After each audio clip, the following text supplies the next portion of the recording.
Welcome, Donisha. Thank you. My sharing tonight is called Fly Away with Your Dreams. My first conscious memory is seeing an airplane and wanting to fly. It's one of the main things I ever wanted to do, was learn how to fly. When I was a child in West Valley City, I'd lay on the grass, and right above our house was the main path to the Salt Lake International Airport. And so I'd lay there and I'd watch the planes just fly over, and I kept thinking that someday I wanted to do that. Not going into much detail, childhood was a little bit rough, and I, got put down a lot about that I was stupid, things like that. And was one time told I'd never learn how to fly, that I'd never be able to do it because I wasn't smart enough. My second conscious memory was watching MTV and Motley Crue's drummer Tommy Lee go wild on those drums. And I knew that one day I'd want to become a drummer. So those are two things I always wanted to do. Third one, well, I always thought that maybe someday before I passed away, that part of my bucket list would be to jump out of a plane, but I could never bring myself to jump out of a perfectly good airplane.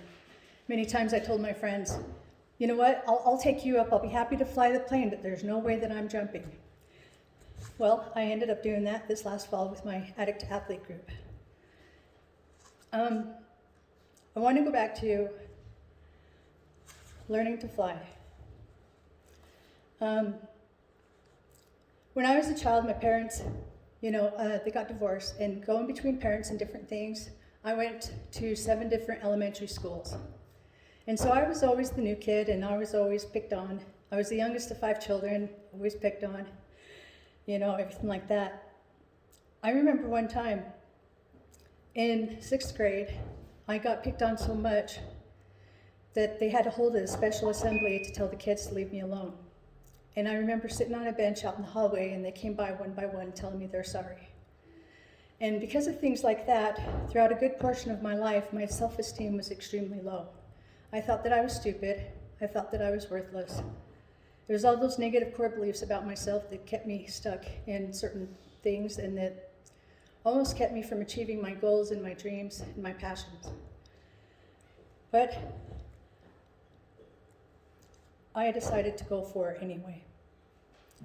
In 1993, after I left college, I moved to Washington State with my friend to try something new and just to get away from Utah. And we worked at the fruit packing plant. And the fruit packing plant was right there by the runway, by the airport. And every time we'd come to work, it'd be early in the morning, and I'd see those runway lights all lit up, and my heart would just start pounding. I'd just be like, oh man, I want to learn so bad. And so one day, I decided, okay, I'm going to do it. So I got in my car after work, and I drove to the airport, Wings of Wenatchee. They're at Pangborn Memorial Airport, Wenatchee, Washington. And I asked them how much it would cost to go on an introductory flight. Well, it was like $30. So I went on it, and I was hooked. So I started taking flying lessons, and I'd pay as I went. And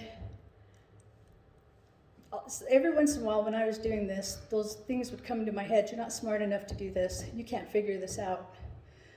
And I would tell those negative core beliefs, no, this is my dream. This is what I want to do. And I did. And May 25th, 1996, I became a private pilot. The point is if you want something bad enough, you're going to get it, and you'll find a way to obtain it and achieve it, and you'll find a way to work past those negative core beliefs. There's something that I learned in rehab once. I am in recovery, and it's called the critical parent, and you'd have somebody sit in a chair, and then you'd have somebody sit behind or stand behind that person and start yelling in their ear, you're not good enough, you'll never make it, you're a loser, you're stupid. And then you'd have another person that would stand next to the person and whisper in their ear, you are good enough, you can do this. And what it would do to teach you how to self-talk, use positive self-talk to overcome those negative core beliefs. And it just stuck with me throughout these years. I remember sitting in that chair and doing that, and it was difficult at first, but then you got to do it. But I was able to learn a lot. I mean, I still have a lot of things I'm working through in my life, and that I still have those negative core beliefs come in, and that critical parent yelling in my ear that I'm not good enough and I can't do it. But every day, positive affirmations, stay positive, stay focused, keep your eye on the goal, keep running in the race, and don't give up. And that's what I have to keep telling myself. And I know this was supposed to be a bit longer than this, but my positive message is that whatever dream, whatever goal, whatever passion or desire you have in your life, and something that all you can think about is just that. Like, for example, for my 45th birthday this year, I bought me some drums, a drum kit, and not knowing how to play. But I've always wanted to learn my whole life.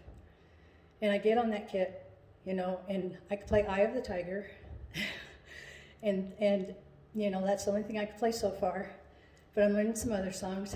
And sometimes when I get discouraged, and I'm like, because the coordination is just kind of funky, with the left foot and the right foot and the hi-hat and bass drum and whatever.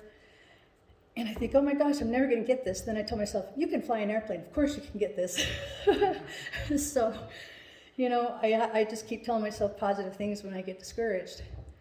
And I just think you're never too old to have a dream or to live that dream. As long as it's better to have to have a dream than to have never dreamed at all.